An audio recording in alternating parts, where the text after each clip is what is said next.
Assalamu alaikum. Welcome to our online classes from Civilized Education System. Our subject is Social Study, Class 3. Today our topic is Climate.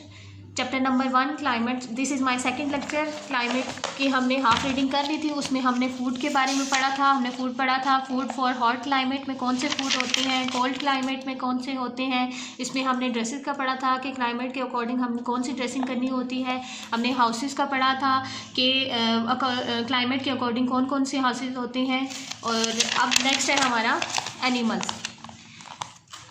Even animals live in areas where the climate suit them. Even के जो animals भी होते हैं वो इन areas में रहते हैं जहाँ पर इनको आबो हवा सूट करती है. Animals of one climate will die if they are kept in different climate.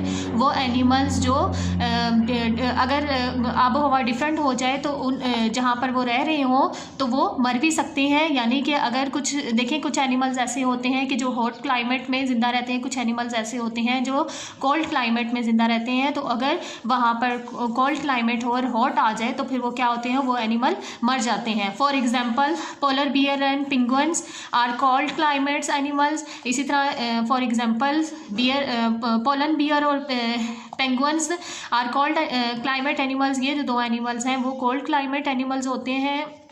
They will die if we keep them in hot climate. और जब भी हॉट क्लाइमेट अगर हो उस एरिया में तो फिर ये क्या होती हैं कि ये मर जाते हैं. In the same way snakes and monkeys are warm climate animals. आपको पता है कि स्नैक्स, ये जो आपको पिक्चर में नज़र आ रहा है, स्नैक्स और मंकीज़ जो होती हैं वो गर्म इलाकों में रहने वाले एनिमल्स होते हैं. They will die in cold climate. और जब कोल्ड क्लाइमेट होता है तो ये मर सकते हैं अगर इनको हॉट क्लाइमेट ना दिया जाए. There are areas which experiences both hot and cold climate in a year. बहुत सारे एरियाज़ ऐसे हैं कि जहाँ साल में कोल्ड क्लाइमेट भी होता है और हॉट क्लाइमेट भी होता है, यानी कोल्ड और हॉट दोनों होते हैं. इन such area some animals can adopt to climate change.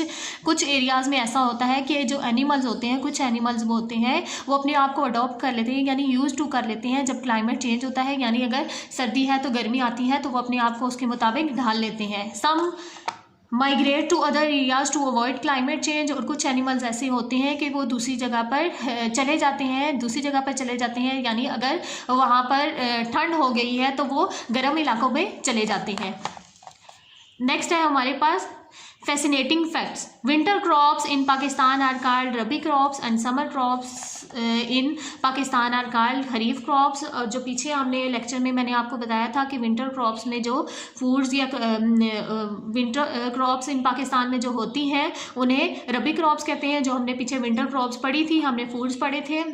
आपने जो मैंने लास्ट लेक्चर आपको दिया था उसमें आपको बताया था कि विंटर में कौन कौन से फूड्स होते हैं. उसमें एप्पल होता है, फ़िश होता है, बीट होते हैं. तो इस किस्म की फूड्स को या इस किस्म की क्रॉप्स को हम क्या कहते हैं, रबी क्रॉप्स कहते हैं. और जो समर में होती हैं उसको हम क्रॉप्स को क्या कहते हैं, खरीफ क्रॉप्स. जो समर में हमने देखा था कि वाटरमेलन था हमारे पास और भी वीट था, राइस था. तो ये वाली जो क्रॉप्स होती है इन्हें खरीफ क्रॉप्स कहते हैं. आई होप सो आपको ये क्लाइमेट वाला चैप्टर अच्छे से समझ आ गया होगा. इसको बार बार करनी है, इसको बार बार सुनना है. टिल देन अल्लाह हाफिज़.